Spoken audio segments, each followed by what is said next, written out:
Welcome to the Heal Your Way to Soul Shaking Intimacy Workshop replay. I'm super excited that you're here with me. And even if you weren't able to be with us for the live workshop on Saturday, you're going to get so much from this 1.5 hour journey that we're about to go on together. This workshop has really been designed for anyone who feels like they want more emotional intimacy in their love life. So you might be in a relationship right now where you constantly find yourself wanting more connection, more closeness, and you feel like that intimacy, that reassurance, that security, that feeling like we're good and we're safe and we're close and we're enough is always a little bit out of reach for you. There's something that is always missing, okay? Or it might be that you're single and you're dating and you keep attracting emotionally unavailable or emotionally unsafe people into your life, and you want to make a change. You want to make sure that the next person you invite into your life is going to be someone on your wavelength who can meet your emotional needs. Or maybe you're the person who keeps other people at arm's length because you're scared of letting down your guard. But deep down, you feel like you want that closeness and that connection and that security, but you also want the acceptance and the space to be who you are. So this replay is only going to be available for 5 days. So please don't put it on the back burner. Please don't miss out on this opportunity to take notes, to take screenshots, to do the exercises and do the practices so that you can start experiencing more emotional intimacy in your love life. And for anyone who came live to the workshop, don't worry, we have removed all of your amazing self-reflections and your shares. We've removed them from this replay. So we're really focusing on the 5 steps to creating soul-shaking intimacy. And we're also including the amazing practices that you can put into your love life today. And if you're really serious about making this shift in your love life and you're ready to start feeling the differences today, then you're going to want to stick around to the end of the workshop where I give you an amazing, juicy offer. And that's for anyone who came live and anyone who requested the replay. This offer is for you. So you don't want to miss that. With all of this said and done, I'm super happy that you're here. I'm so honored that we're going to be spending the next 1.5 hours together. So buckle in, open your heart, open your mind. We are going to make a shift in your love life today. Amazing. Here we go, guys. Heal your way to soul-shaking intimacy, the kind of intimacy that we're all looking for, in 5 simple steps. Notice that I said simple, not easy. Okay, really important. Anyone who wants to grab a notepad and pen, feel free to do it now. I want to start where I think we should always start whenever we are coming to teach something, is to share our story, to say, why am I teaching this? How do I know what I'm saying? Or how did I get to where I am today? So for me, I spent years feeling this deep sense of loneliness, always longing for more intimacy in my relationships, more emotional connection, more validation, more reassurance. And I never felt that I could fully reach it. Okay, I kept meeting emotionally unsafe or emotionally unavailable men, and constantly wishing that they would learn how to make me feel safe, how to make me feel seen, how to make me feel loved in the way that I needed. And I genuinely believed that meeting a secure, emotionally available man would fix everything. Okay, there would be no more problems if I could meet an emotionally available man. Then I met Joanne. Very handsome picture of him there. So things were smooth sailing for a while. Things were amazing. But even with him being steady, and available, I eventually found myself feeling anxious and doubting my worth again. And that was when I realized that my biggest block to intimacy was actually my own inability to fully receive love. And that moment sparked my mission to heal my lovability wound so that I could finally embrace the intimacy and security that I had been craving in my relationship with Joanne. So this is why I am here today to share with you how you can heal your way to soul-shaking intimacy in 5 simple steps. We're going to start with step 1, okay? And this is to ditch the victim mindset and to actually step into your power. This is maybe the hardest step of all, but it's also maybe the most important. We're going to talk a little bit about the drama triangle here. So has anyone ever heard of the drama triangle before? Most people have their camera off, but Claire, I can see you. Maybe put up your hand if you have. Yeah, you have. So the drama triangle, and Lisa, have you heard of it? No. Okay, you're going to love this. The drama triangle, imagine it, well, you can see it on the screen, a triangle that has been inverted, okay? And at one point in the triangle, we have this person who we call a victim. And this is actually, in this case, this is usually, in our relationships, that is the position that we usually assume. I am the victim, okay? The victim is helpless. The victim has things that happen to them. The victim feels victimized. It's a way of seeing yourself. Now, on the other side of things, we have 2 other roles that someone can play in our life. We have the villain or the persecutor. And so notice if you're in a relationship right now and you've been wanting your partner to change, you've been blaming your partner, you've been saying, if only you could be more emotionally available for me, or if only you could stop asking me to meet your needs, if you could only, if you could only, if you could only, right? Or if you're single, well, if the dating world could only, if men could only, if women could only, then what we're doing is we're saying, I am a victim and this bad person is the villain. They're the bad guy. Okay, and they have the power, the keys to the kingdom of our own happiness. We give our power away. And then the third role that we sometimes get someone to play, it's not going to be as important for today's workshop, but we sometimes get someone to play the rescuer. And that's like, maybe you fantasize about meeting the perfect person who just comes into your life and never makes you feel insecure. So you might put them, you know, the knight in shining armor or the princess with the hair coming down the tower. You might look at them as the rescuer, but you might also make your friends into the rescuer or someone who just agrees with you. Yes, you know your wife or your husband is a bad person. Yes, you're in the right and they're in the wrong. This is the rescuer, the person who reinforces that you are a victim, okay?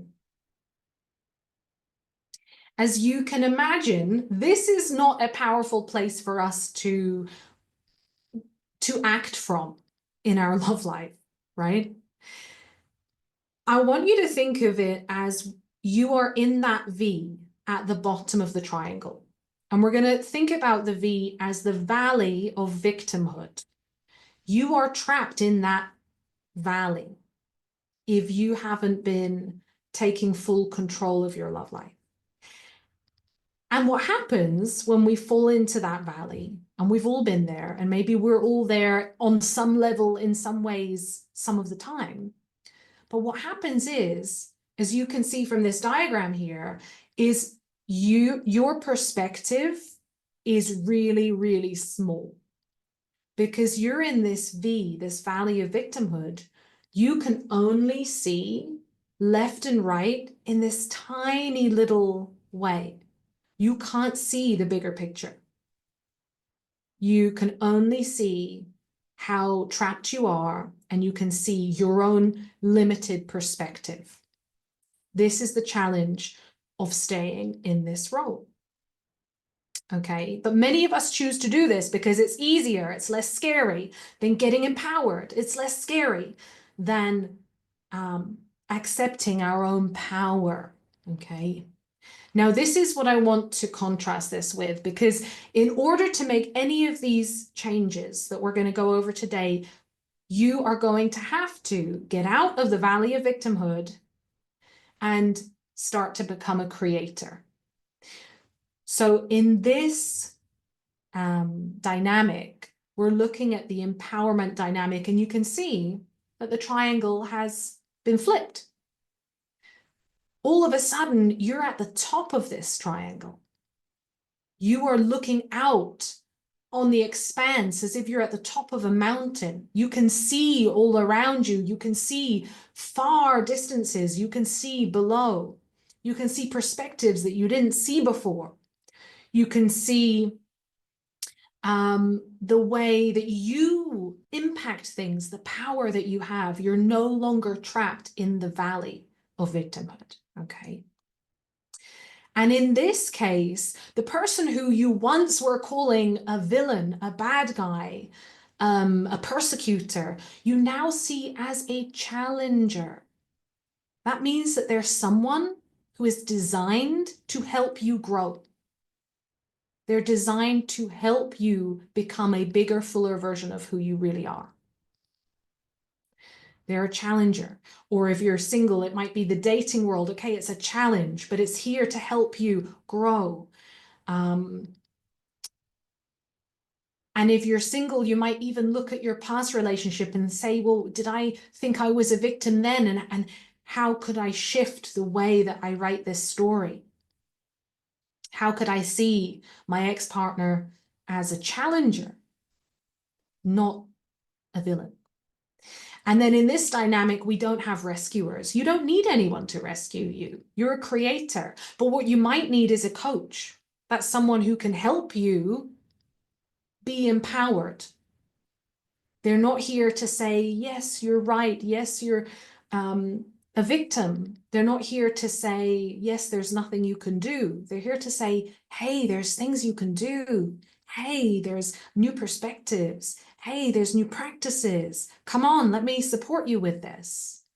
That's a great coach. That's a great mentor.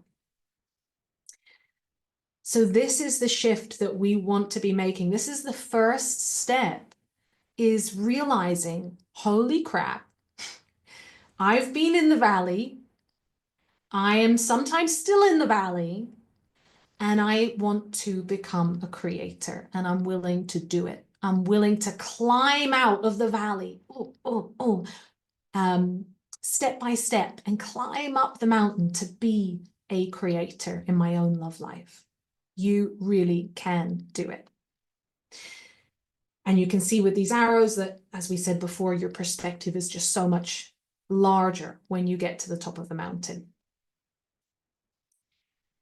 Okay, so that's your step one. I want you to really, really anchor into being a creator, to make that commitment to yourself, whatever that means. Okay, once you've done that, the second step is to start actually understanding what is going on. In other words, let's start understanding a little bit more about your attachment style and how it is impacting the way that you're showing up. Okay, so for anyone who doesn't already know about attachment styles, our attachment style is basically our relationship blueprint. It's the way that we love, it's the way that we trust, it's the way that we connect, and it's shaped by our early experiences. It shapes how much closeness and how much space we need in order to feel comfortable. It's our unconscious blueprint for a relationship. And basically, it recreates our early experiences of love. Pretty scary thought, right? For some of us, depending on our early experiences. But we recreate that which we're familiar with. So if we felt lonely when we were younger, then guess what?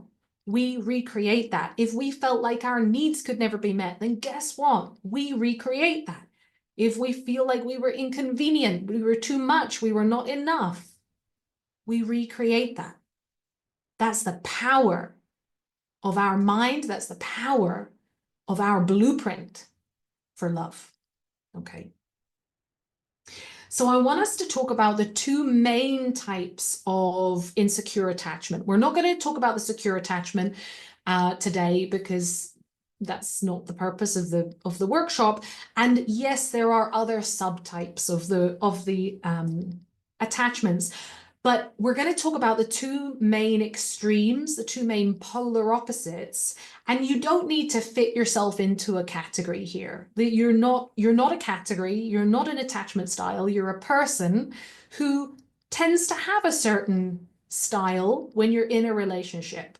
So you might be more anxious leaning or you might be more avoidant leaning, depending on your relationship. And that's what we're going to talk about today. But again, I'm not diagnosing you. This is not a medical diagnosis. This is just for you to use as a reference point. Anxious and avoidant. And you can see I've put a coin in the middle here because actually the anxious and the avoidant, even though they act in opposite ways, they're actually two sides of the same coin. Okay, because both of them fear intimacy. How interesting. So prepare, gorgeous men and women today, to be lovingly called out. Okay, I'm going to call you out, but I'm going to do it in a loving way. And believe me, I'm calling myself out too. So we're going to start by looking at the anxious attachment. Okay, so for anyone who doesn't know about this, having an anxious, or for anyone who is partnered with someone who has an anxious attachment style, you will want to listen to this as well to have a bit of empathy. So having an anxious attachment style can feel like always being on high alert. Okay, scanning for signs of distance, a change in tone, or anything that might mean that you're losing the connection. It's a very scary, very exhausting thing to live with. An anxious attachment style. And during your childhood, love may have felt unpredictable to you. Love and security. You didn't know when you were going to get it. You didn't know if you were going to get it and when you weren't going to get it. So what happens is that this leaves you unsure of when the comfort might be coming or when it might be going, which is why you're on high alert. Okay. And for anyone who's just joining us, hello. And if you could mute your microphone, that would be amazing, just to stop the echoing as well. We're talking about the attachment styles and we're starting with the anxious attachment. So this is like always worrying. I'm going to lose this good thing that I have. I'm going to lose it. Do I deserve it? What's going to happen? What does this mean? They haven't texted me back. They haven't said that they love me in a while. Anxious, anxious, anxious. Okay. You might be able to relate to that. Now, because of this, if you have an anxious leaning attachment, what this means is that fully settling into a relationship might sometimes feel impossible for you. Okay, because there's always this lingering fear of being too much or not enough, or eventually being left behind, eventually being abandoned. Okay. So settling in to the relationship can be a challenge for those of us with an anxious attachment style. So I want to talk a little bit about how people with an anxious attachment style actually block intimacy, because we usually think, or we tend to think, that people with an anxious attachment style want intimacy, because we tend to ask for it a lot, right? We tend to say, can I have more closeness with you? Can I have more connection? Can I have more romance, more sensuality, more reassurance? And um, and yet there are ways that we actually block the intimacy. So let's take a look at that. Now, you can imagine, or maybe you know from experience, that feeling this anxious all the time means that you need to get reassurance from your partner because you're handling a lot of anxiety inside of you. And so when you approach your partner and try and get them to reassure you so that you can feel safe and loved and good enough, what those attempts can look like. And Brian, if you could mute your mic, that would be amazing, just because there's a little bit of echoing. But don't worry, you'll get to chat with us in a little bit. We're going to have some interaction. Thank you. So yeah, when you try to get the reassurance that you're looking for, what does that come out like? Well, okay, here we go. Let's get real. It can look like criticism.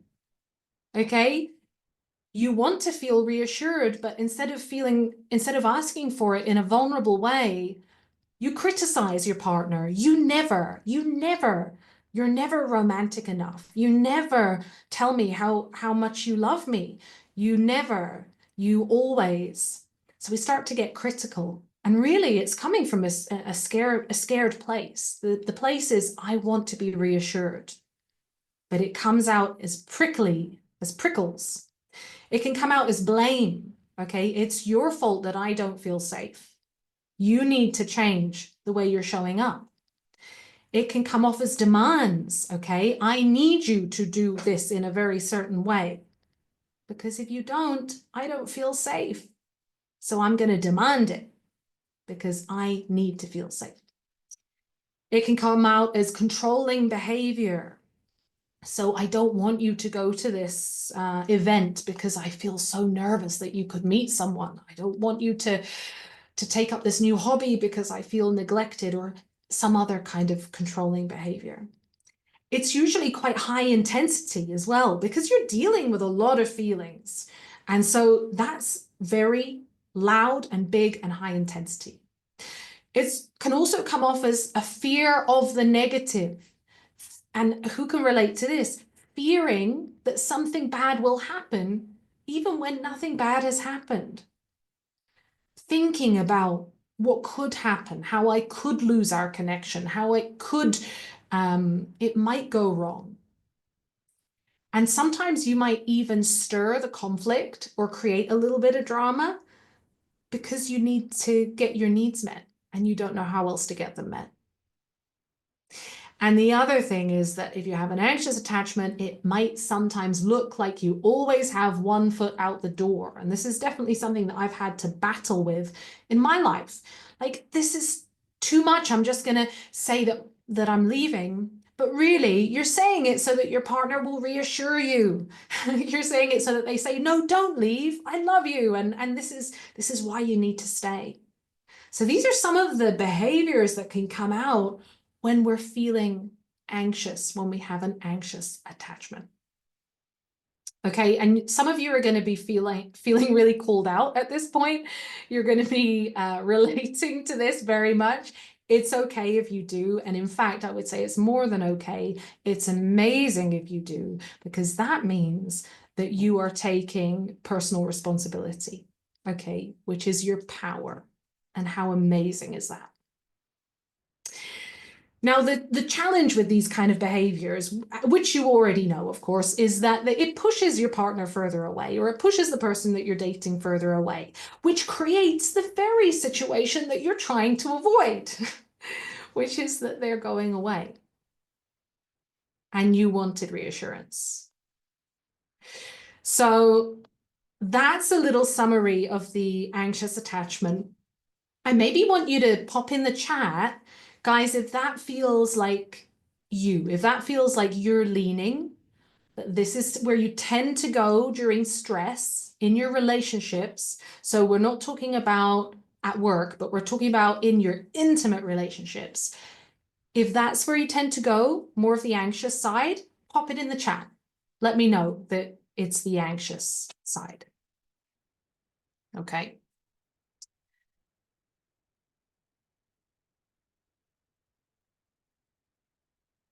Yeah.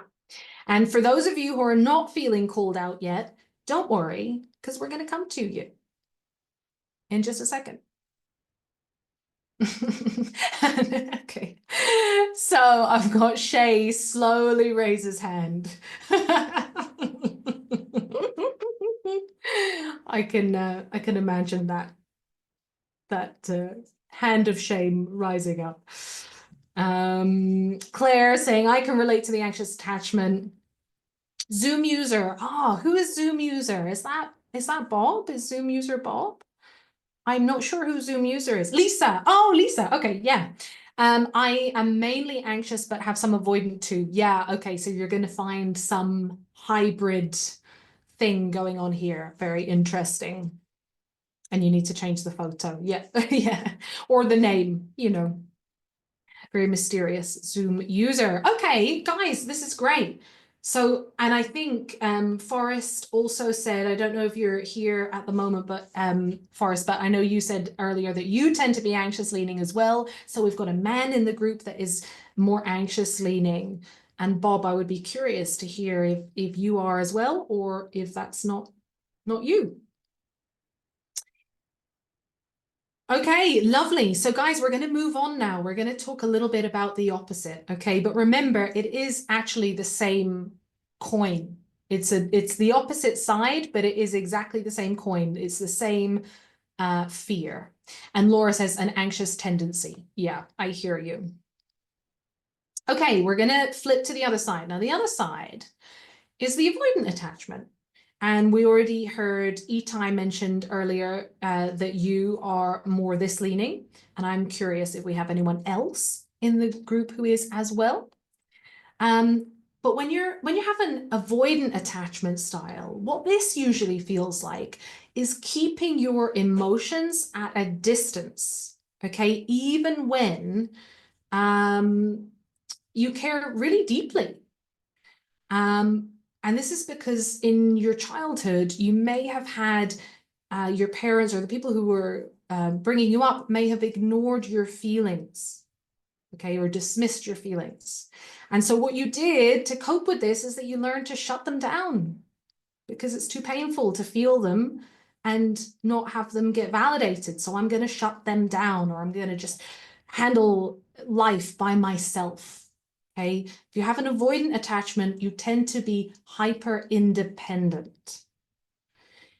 And because of this experience growing up where you never had the opportunity to really explore your emotions, this has left you unsure of how to actually deal with emotions. And that means your own emotions and the emotions of your partner. You're not sure what to do with them. Okay. And because of this, fully opening up in a relationship can feel impossible for you because there's always a fear deep down of losing control. There's a fear of feeling trapped or feeling smothered, feeling engulfed. And also, here's the big one, okay? And this is the one that we don't talk about enough, is feeling like a failure. That you have a fear of being a failure because you're not meeting your partner's emotional needs. This is huge. A lot of the time we think that people who have an avoidant attachment style don't care. That's not true. You guys care deeply, deeply, deeply, deeply. But there's so much shame because you're scared of being a failure, okay, of not meeting your partner's emotional needs. So I want to talk about the ways that avoidantly attached people tend to block intimacy. And you're going to see it's in the complete kind of opposite way to someone who has an anxious attachment. So because you feel overwhelmed by emotions, your partner's emotions, your own emotions, because you feel ashamed that you might not be able to meet their needs, you attempt to shield yourself, to protect yourself from those feelings of overwhelm. But this can come off as emotionally shutting down, okay? Just like suddenly vanishing from the relationship, from the connection, just freezing, shutting down and going inwards, okay? It can look like stonewalling, which is when you ignore your partner, even when they're coming at you and asking for things, you can't respond because your nervous system has shut down. And so you start ignoring them. Okay, and that can be very challenging for your partner. You start retreating from the relationship physically, emotionally. Maybe you need space, maybe you need to go away to the man cave, to the woman cave. You need time away, but you don't always communicate that, okay? It might also look like appeasing. Well, I'm just going to try and do what makes you happy, because then I don't have to deal with your disappointment. Then I don't have to disappoint you and feel the shame that I've disappointed you. So I'm just going to try and appease you. And then also invalidating your partner's feelings. Well, you're exaggerating, you're being dramatic. Or what about invalidating your own feelings? Oh, I don't have any feelings. I don't have any needs. Numbing your own feelings and needs. And also getting defensive and counter blaming. So when your partner, who might be more on the anxious side, starts to blame you, criticize you, and you can feel that, instead of really taking that as an opportunity to look at yourself, because remember, you want to be the creator at the top of that pyramid, not a victim in the valley of victimhood. Instead of looking at yourself, you get defensive and you start counter blaming your partner. How interesting. Now, of course, these attempts to protect yourself only triggers your partner more, triggers the pain in your partner because they feel abandoned. And then this creates the very conflict and the very emotions that you were hoping to avoid. Are we starting to see how this is two sides of the same coin, and they are complete opposite in the way that they show up? So let's go back. Okay, wow, how powerful is this, guys? I hope you're getting so much from this replay already. So we've looked into the first two steps towards you getting the emotional intimacy that you desire in your love life. And right now, we're really taking this opportunity to pause and to think about your attachment style. So in the live workshop, we were actually sharing about our experiences, and we had some amazing self-reflections that came up. And I want to encourage you to do the same right now, because this isn't about passively taking in information. That is not what is going to shift your love life. This is about you shifting something internally, okay? So I want you to grab your notepad. I'd like you to take ownership of which attachment style you resonate with the most, okay? In your high stakes relationships, not with colleagues, not with strangers on the streets, but in your high stakes, most personal relationships, do you tend to go more towards the anxious side of things, or do you tend to go more towards the avoidant? Okay, I want you to write it down. And then underneath that, I'd love for you to identify one way that you block intimacy, okay? If you want to take a moment to pause this, to think about this, then now is your time to do it. Okay, great. So you have now taken ownership of what your attachment style is and how you block intimacy. The next step to really making this shift solidify for you is I want for you to reach out to a friend, or you could reach out in the Facebook group and say, This is my attachment style. This is one way I block intimacy, and I am committed to working on that today. Great. So once you've sent that message, let's get back to the workshop. We're going to go on to step 3. The next step that we want to be doing, okay? You know what your attachment style is. The next step is we want to rewire your relationship blueprint. We want to rewire your model of what love is, what intimacy is, what trust is, what connection is. We want to rewire it. So the amazing news is that your past experience of love doesn't have to define your future. Okay, this is the great thing. You really can shift your relationship blueprint by healing your attachment style. Okay, it's simple, but it's not easy. It's going to take bravery. But this is going to open the door to so much more security and connection in your relationships. Okay, how do we do this? How do we heal our attachment style? How do we shift our relationship blueprint? I want you guys to think about this in 2 ways. Okay, there's the inner world and there's the outer world. On the one hand and on the other hand, because so often we only focus on one. Okay, and actually we need to focus on both. It's not just your inner work. It's not just the outer work. It's both. So what does that mean? It means on the inner work, what I would love for you to do is to start healing your inner shame.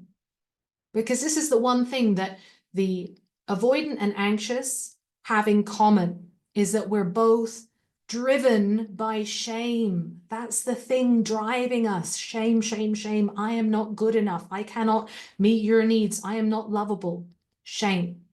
So on the one hand, we want to heal that so that we're less reactive, less defensive, less likely to explode or shut down, because we can just stand in the fire of a relationship without feeling shame. And on the other hand, we also want to shift the relationship behaviors, the relationship patterns, so both can be true, okay? And both are true if we want to do deep healing work, if we want to shift our dynamic. So if you're anxiously attached, what can this look like? On the one hand, your inner work might be to learn how to listen to your shame. You might want to start a shame diary so that the next time you want to shout at your partner or ask them for reassurance or text them and say, oh, you know, what do you didn't text me back straight away, or the person you're dating, whatever.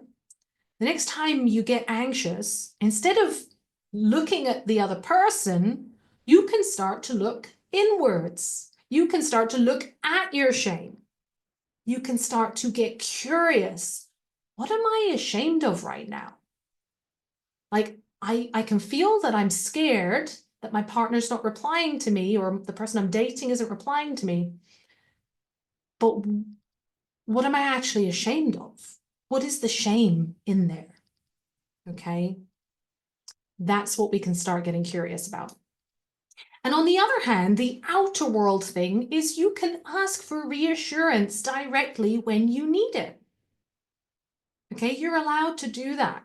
You're allowed to ask for reassurance when you need it. But here's the big but, especially for those with an anxious attachment, is both things need to happen. You can't just ask for the reassurance and not do your inner work. Okay, because there's too much pressure to put on your partner or the person you're dating. They can't do that. They can't hold it for you. They can support you. They can build this relationship with you, but they can't heal your lovability wound for you. Okay, so we have to do both the outer world and the inner world, both at the same time. It might also look like accepting when your needs can't be met in that moment. There are going to be times where your needs can't be met.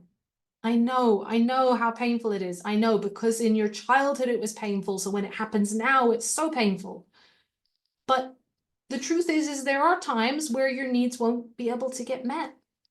And we need to learn how to handle those moments. This could be self-soothing. This could be learning how to validate yourself, okay? Accepting when your needs can't be met in the moment. And then on the other hand, it means creating predictability in your relationship so that you can feel safe. So you see that both are true. Yes, we want to create a relationship that meets your needs. Yes, 100%, yes, yes, yes. But we also need to give the relationship space so that sometimes your needs won't get met and it's not the end of the world.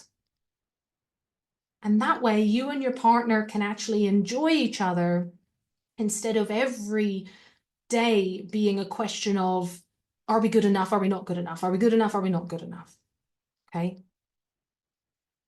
Yes, I hope you're feeling this. I hope you're feeling it.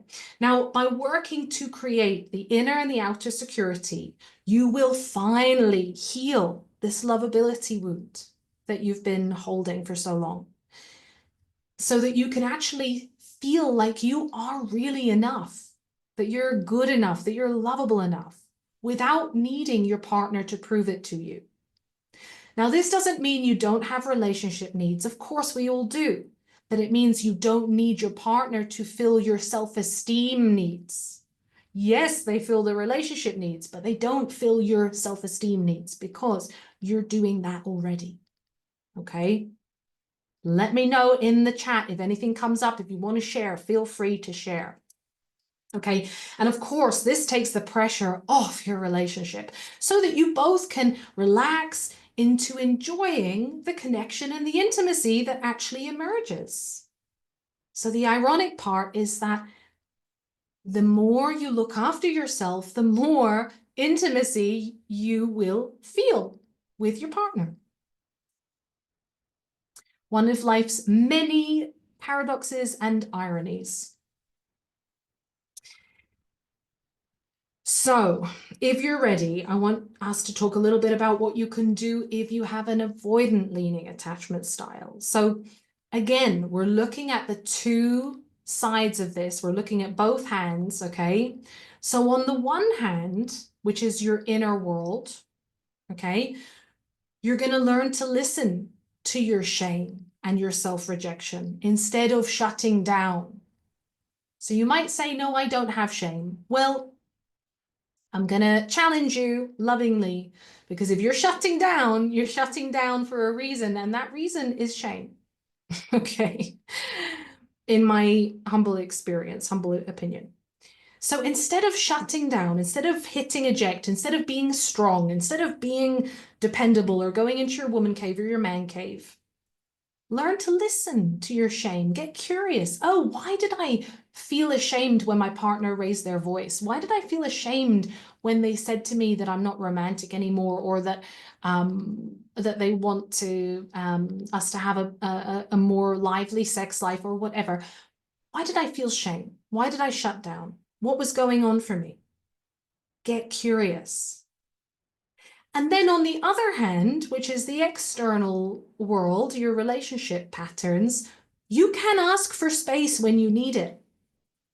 You can ask for space directly when you need it. So both are true. You can look at your shame instead of shutting down, and also when you need some space, you can ask for it. That's both of those things are your work, your sacred work. Another example is you might want to accept that you and your partner both have needs. Okay, if you're avoidantly attached, you probably have been spending a while saying, I don't have needs. And maybe even my partner doesn't have needs. They overreact.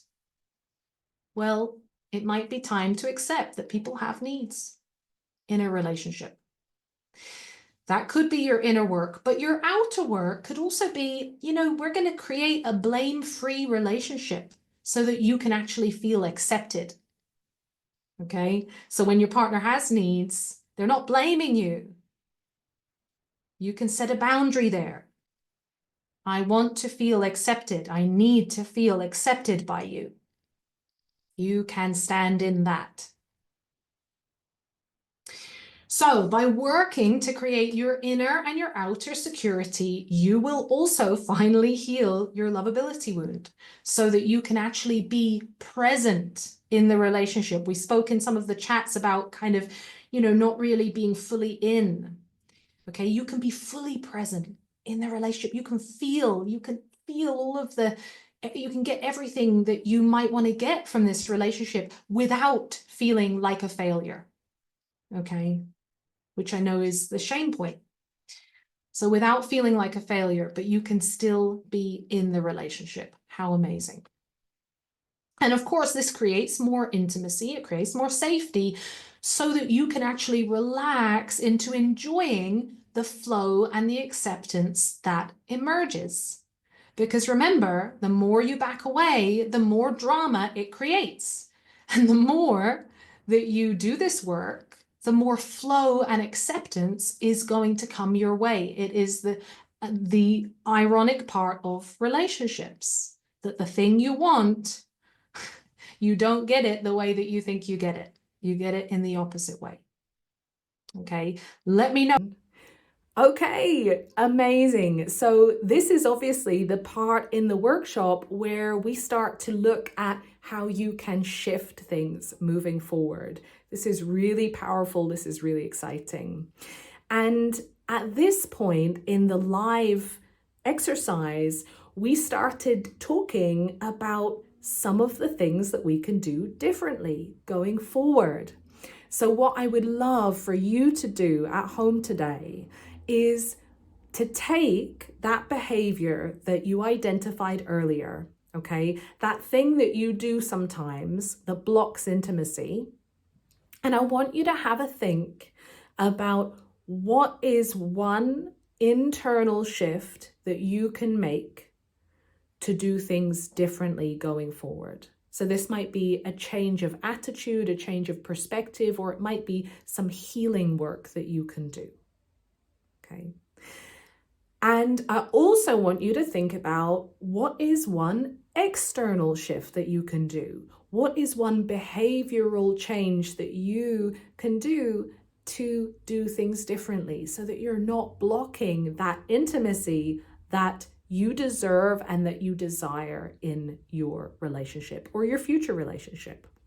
So I want you to pause the video now and take a few minutes or as long as you need to think about one behavior and one internal behavior that you can do differently moving forward. Okay, so you have now identified one shift or two shifts that you are committed to making, one internal shift and one external. What I would love for you to do as well, just to keep yourself accountable at this point, is to message me on Facebook or by email, however we're connected. I want you to message me with what your shift is going to look like.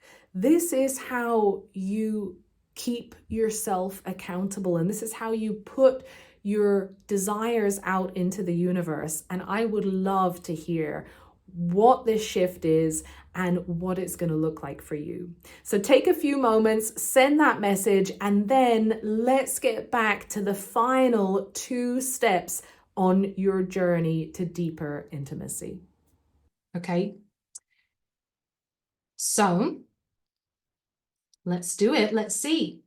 What is the next step after you have started to shift your relationship blueprint?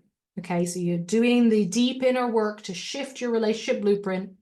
Now what? Now what are you going to do? Well, the next thing is this is step 4. You're going to start making sure that both of your attachment needs are met. Okay. So you might not have heard of attachment needs. I don't know if you guys have. But basically, we all have about 8 attachment needs. These are needs that we have universally in order for us to feel safe, stable, and connected in our relationship. So we do have needs, okay? When we feel like our attachment needs are being met, we trust our partner, we express ourselves freely, we feel safe, we feel valued, we feel loved. And that care and that support flow naturally, allowing us both to feel seen, us both to feel accepted, and us both to thrive. This is what happens naturally when we get our attachment needs met. Okay, this is what we're aiming for. This is the light at the end of this journey, this tunnel. So I'm going to talk about the 8 attachment needs. What I want you to do is I want you to get out your pen and paper, and I want you to, if you're there with your partner right now, you guys can do it together. But if not, I want you to tick which of these needs is being met for you in your current relationship, or if you're single, I want you to think back to your last relationship. If you haven't had a relationship in a long time, you might want to think about growing up, a relationship that you had growing up. Okay, it's your choice. You can choose something from childhood, or you can choose your last relationship. And if you're in a relationship now, look at your current relationship, and I want you to tick which of these needs is being met for you most of the time. And if you have an inkling for your partner, you might want to tentatively in pencil tick the ones that might be being met for them. Okay, again, you don't know until you've spoken with them, but you can maybe have a guess. So here are the 8 attachment needs. The first one is to feel appreciated. Okay, I feel like you appreciate me. You like my company. You like me being in your life. Okay. Most of the time I feel like the things I do are well received. I feel appreciated. And it's okay if you say no to these things. It just means that you're building a map of your security, okay? You're getting clear where you guys are secure and where you're not secure. And if you're single, this is still a great exercise to start building that self-awareness about yourself, okay? So in my last relationship, did I feel appreciated? Yes or no? And this box is for your partner. Do I think they did? Do I think they do? Okay. The second one is to feel wanted and desired. Do I feel wanted and desired? Most of the time. Okay. That can be sensually, it can be that they want to spend time with me, that they want to connect with me, wanted and desired. Do I feel it? Does my partner or my ex-partner? Okay. Third one is to know that your thoughts, feelings, and desires and needs matter. Okay. Do I feel like my thoughts, feelings, desires, and needs matter to my partner? And remember, this isn't about blaming your partner, because you may have a hand in these things. In fact, you do have a hand in these things. So it's not about making your partner responsible, okay? But it's just seeing, are your needs being met? Okay, next one. To feel accepted for who you are, okay? If we want to feel secure in our relationship, we need to feel accepted. We need to feel like I'm good enough as I am. Like, even if I don't change a thing, I'm still good enough.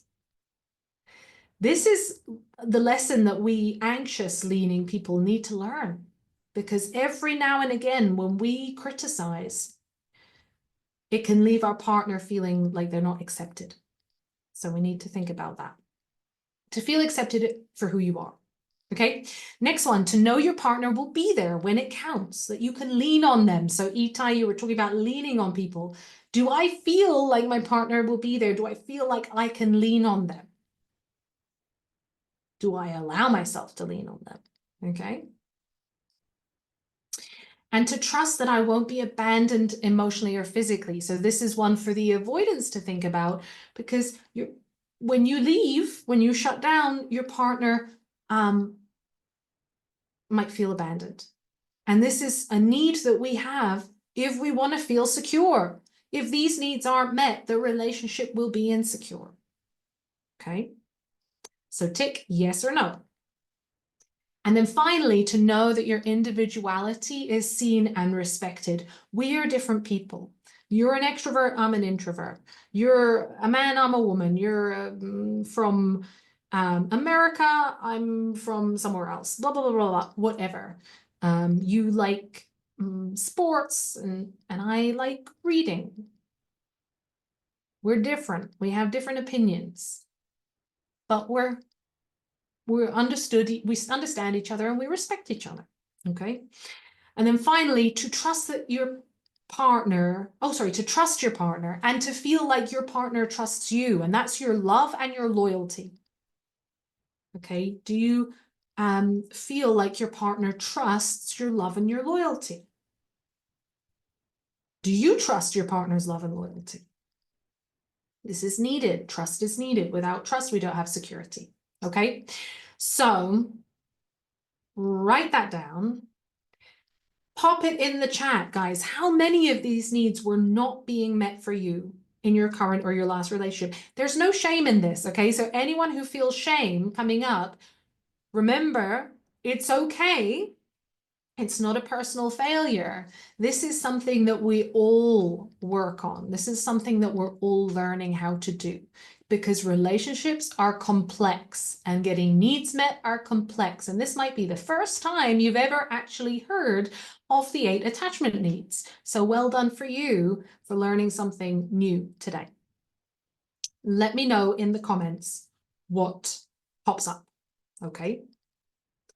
So this is really, really powerful, guys. I'm super, super impressed and happy for you that we're having these transformations. So yeah, okay, how can you get these needs met? So again, when we're thinking about how you can get them met, and Itai, for example, with your one, this you can start applying this. You want to look at these 2 worlds again. The inner world and the outer world. What can you do as the creator? What can you do today? Not waiting for your partner, but what can you do? Let's say you want to feel safe, wanted and desired. Okay, that's something that some of us might feel. Well, on your inner world, you might want to shift your inner narrative. The inner narratives that says you're not wanted and you're not desired. Because maybe you are wanted, maybe you are desired. Or if you're single, it might be that you are desirable, that you are lovable, wantable. You might also want to notice where you receive. So again, if you're focused on the negative all the time, like these are all the things you don't do. These are all the ways that I feel undesired. Well, what are some of the ways that you do feel desired? Okay. And of course, you can reconnect with your own sense of worth so that you don't need to outsource it as much from your partner. Okay. That's your inner work with this need, with this attachment need. But there's also an outer work, right? Because you do have an attachment need, and the outer work might be to identify and communicate your needs from a place of security. Security means I'm not going to fall apart if you can't meet this need straight away or every time. I have inner security. Okay. Inner needs, the inner world and the outer world. This is how you can get your 8 attachment needs met. So remember, when both of your attachment needs are met, that is what creates the security, and that is the backbone of the intimacy that you're seeking. It's actually the sense of security. Okay. The final step, and this is very brief, I know it's been a long session, guys, so well done for sticking with us, but the final session and the final step is to stay in your lane, okay? Stay in your lane. What does that mean? It means that getting the intimacy needs met is not about changing your partner, okay? It's not about waiting for them to change. It's not about seeing them as the problem. It's about focusing on what you can do differently, okay? You won't ever know if you are compatible or if you're not compatible, unless you take care of your side of the lane. Okay, what you can do differently. And even if you're single right now, Lisa, we had this example of dating and you notice this person isn't making you feel appreciated, but you can either come to that from the valley of victimhood, like there's nothing I can do about it, or you can come at it as a creator and say, oh, I could communicate this to them and see how they react, right? That's what you could do as a creator. And we never know what can change in our relationship unless and until we focus on what we can do differently. Okay. And Lisa's like, yes, yes, exactly. So you might be thinking, okay, but Abby, shifting our relationship patterns is really hard. Okay, where do I even start with healing my lovability wound and becoming more secure? And if you're watching this on the replay in the future, you might also be thinking this. Okay, this is a lot of information. Well, to that I say, I've got you. So I'm going to take 10 minutes now, if it's okay. I know we've covered a lot of ground, and that's completely free and completely complimentary, and I love giving that to you. But I want to take 10 minutes just to share this really, really special offer with you at the end, if you're ready to take things a little bit deeper. Okay. And I know some of you have already are already on board with this, so you're going to get a little sneak peek of what's to come. So I want to talk a little bit about my program just for a few minutes. It's called the Love Hub. It used to be called the Relational Goddess, but then I opened it up to men as well. So now it's the Love Hub. And this is a 12-week program, okay? It helps you to reshape your relationship blueprint. Okay, that's what we're really doing in this round. The previous 2 rounds were beta rounds where we were kind of learning what this is going to be about. And this is the first round where I'm really launching this thing from everything I've learned from the beta rounds. And we're going to be focusing on shifting your relationship blueprint. So exactly the thing that we've been focusing on today, and we're going to be doing it all in 90 days. So if you think this could take years, just know that this is actually something that we're going to do together in 90 days. So what you'll be able to do if you do this program is, firstly, you're going to be able to attract the deep, it says soul connecting connection. I'm sure you know what I mean. Soul shaking connection that you've always craved, the reason that you're here today, and that's in your current relationship or in your next relationship if you're single. Okay, you're going to be able to open yourself up to deeper, more secure intimacy, to raise the limits of how much intimacy you'll actually allow yourself to experience. Because right now we've established that there are some things blocking you. There are some ways that you're blocking yourself from having the intimacy. So we're going to unblock, okay? And we're going to take the pressure off of your love life. We're going to remove that pressure so that you can actually feel loved, so that you can feel good enough, and so that you can feel at peace with yourself as you go into your love life. Okay. What are you going to break free from?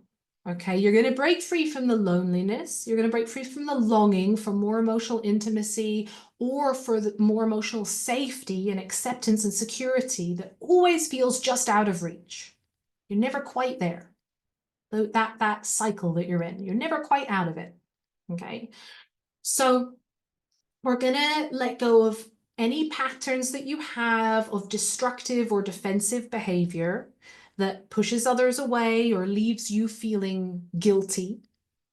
Okay, and we're going to get rid of any doubts. This is the big one, because this is at the heart of everything. We're going to get rid of your doubts about your own lovability and your constantly need to minimize your own needs so that you can start actually showing up, knowing that you're worthy. And so without that same desperation and reactivity, okay? You still have needs, you still have relationship needs, but without that same defensiveness and guardedness and reactivity. Okay, so my transition from being anxious, because that was my leaning, was anxious attachment. My transition from being anxious to feeling secure and feeling emotionally fulfilled in my relationship has not been an easy one. Okay, I'm not going to lie to you. It hasn't been easy. I didn't always have a mentor guiding me, and I didn't always know what I was doing either. I had to figure a lot of it out on my own.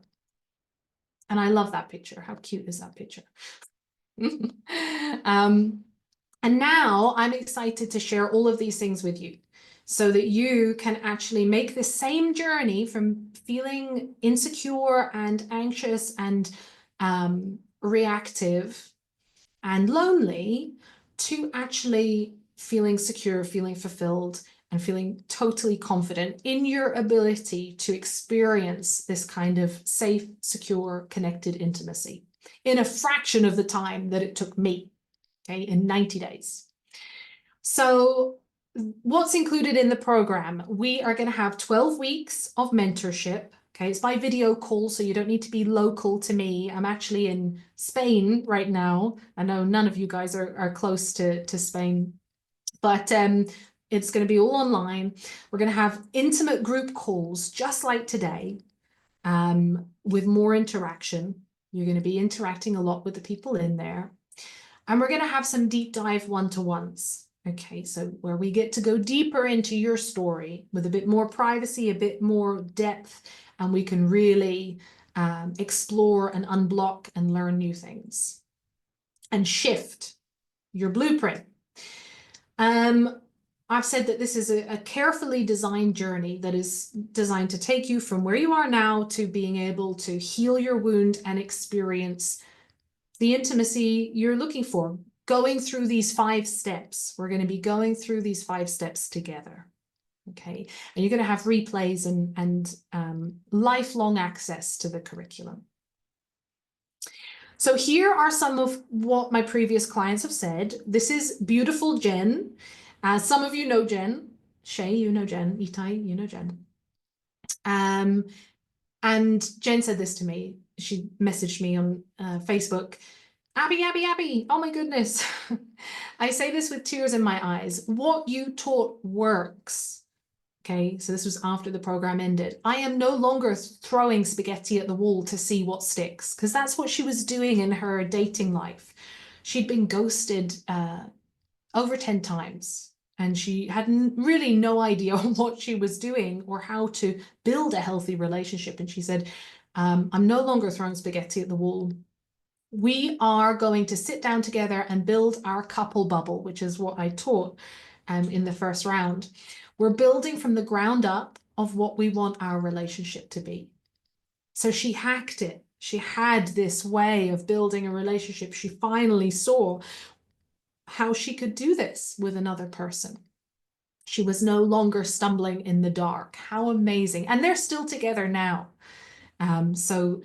Shortly after the program ended, after many experiences of being ghosted, she met her partner. They're now together. They're very happy together. So what an amazing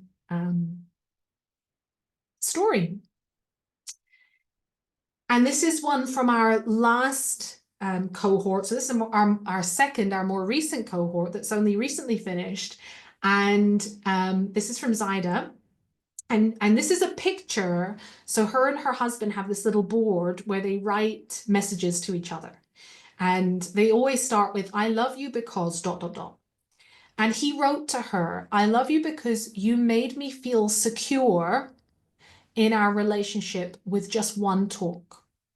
Okay, so this was after we had a session together and we unlocked something. She has an avoidant leaning attachment style, and we unlocked something, and she changed the way she was speaking with her husband. And he said, you made me feel secure in our relationship with just one talk. Okay, and she messaged me to say, I'm super grateful for you, Abby, and the members of the Love Hub. Thank you, thank you, thank you. You may have just saved a marriage. These guys were together for over 20 years. And they loved each other very much, but they had some challenges. So this is what is possible if we do our work. And this is this is actually going to be the most amazing round so far.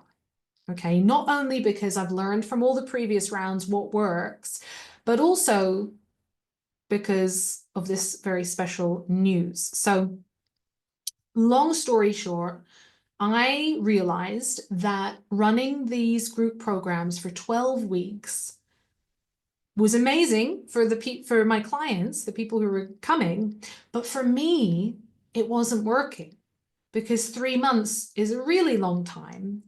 And during those 3 months, I pour everything that I have into the program. And so I don't have anything left for me to promote myself or to keep my business running. So energetically, financially, it just wasn't working. So I realized, okay, I need to shift this thing. I need to change this thing. So I decided to shift. So in future, we're going to do much shorter journeys. We're going to do 5 to 6 weeks together, and we're going to work on something really specific, which means that this is the final time that I'm going to run it for 12 weeks. The final time. Okay, so for anyone who's here today who's kind of wants to get involved, or for anyone who is watching on the replay and you've been thinking to yourself, I want to get involved, this is the final time that we do the deep dive journey. And this is with all of the tools. This is where I'm going to put everything that I have. This is the last time where all of my tools are going to be in one place. And this round, we're really going to be focusing on shifting your relationship blueprint, which is something we haven't focused on before in the previous sessions. So if you have got involved in the previous rounds and you want to do this round because we've got a different focus, then I would love to have you there. For anyone who's here live, and that includes anyone who was here but kind of had to drop out for some reason, there are very special discounts and offers and goodies that I want to give to you to say thank you for being here, thank you for giving me your time, and to say that if you want to get involved, let me make it just that little bit easier for you as a celebration, because it's going to be the last time that I run the 12-week journey. So what are you waiting for, Deep Intimacy Seeker? It is time to transform your relationship blueprint, okay? So that you can experience the safety, the security, the intimacy that you're looking for. And this is whether you want to go it solo and do it yourself with the tools that I've given you today, or if you want some support with that and you want to take it one step deeper.